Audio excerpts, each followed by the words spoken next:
Johnny Bristol would come in every day because Johnny Bristol was dating one of my employees at the time. They were young. He was singing with a group. I don't really, Motown. Barry's sister had her label, Thelma, I believe. I'm not sure, but she had him sign with her, and he wrote the tune "Someday We'll Be Together." And Johnny Bristol would be in the store every day, all through the day, because his girl worked at the time, and sometimes I would drive them home at night when I closed up. He would maybe they'd pick her up, and I would drive them both home. And then he went on, and he had the biggest thing, probably one of the biggest songs in Motown High, Johnny Bristol, "Hang On Sloopy." Sloopy, Sloopy, hang on. Right. Yeah. Well, see, like I said, they all came in there. Well, not everybody, but I suppose, and I didn't necessarily have to see everybody uh, because some of my employees would tell me, so and so was there and they sang, but I maybe didn't see them, They but would sing, you said? They would go in not and sing? what Sometimes. was sometime that was dramatic Run Banks because Run Banks and the Dramatics guy who he said he organized the Dramatics. I don't know whether he did or not. I take him as his word. He worked at traffic court. He was coming to the store every day on this lunch hour. He wanted me to listen to them sing. They had a group, and Ron Bank was a member of the group. And another guy, Squirrel, they all The was in it. squirrel? Who's No, the no, squirrel? Squirrel was one of the guys who was in the dramatics. They called him Squirrel. His name was How'd he Squirrel. get that name, the squirrel? I don't know, Oh, okay. but he was one of the original dramatics. I guess he's still living today. I'm not sure. Some of them have left. They wanted to sing for me because they wanted me to be their manager.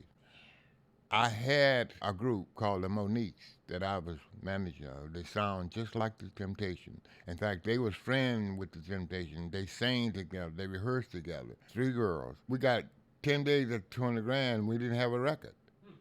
Hmm. We was open up for a group called I don't remember the group we opened up for, but Levi Mann ran the band. They had 10 days down there, but so therefore everybody wanted, not everybody, people would know me would say, "You want to be our manager?" So Ron Bank would come down there. He brought Ron Banks down to the store. Said Ron Bank can sing higher than Eddie Kendrick. One day, a couple of days, Ron Banks came to the store and he performed for me in the store. He was just singing, him and the other guys, come out showing me how high he could get. And they didn't have a record out at the time. They wanted me to be their manager.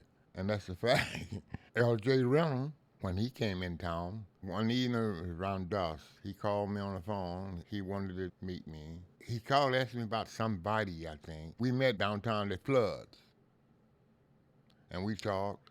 And he asked me about being manager him at the time. He was a group from down south, I believe, and he had been here or something. I had met him a couple of times before.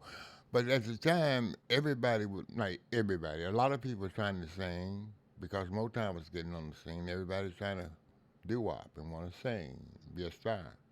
That's my group. That's how I got them.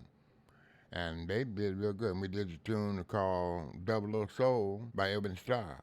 We changed the words to the Robert D show. We made a dub and we played it for the disc jockey out at WCHB. Called Robert D. He had the Robert D show. Right. So you And made a theme song for his radio show right. there in Detroit, the hometown radio disc jockey. Right.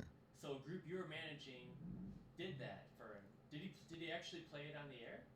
Oh yeah, he played that was his theme song, what we were singing. From then on? For a while. Wow.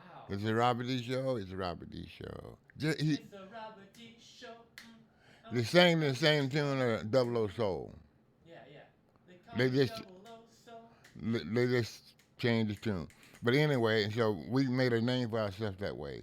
And we was getting little gigs. But I had the store, I had two stores I was running. And it was running me down because I would take them places. I'd be there to rehearse. I knew the tunes. I liked them. And, like we did what they was doing directly. Like the Motown, we used it. You were a Barry Gordy for a while. You had your own mini Motown records with the Moniques.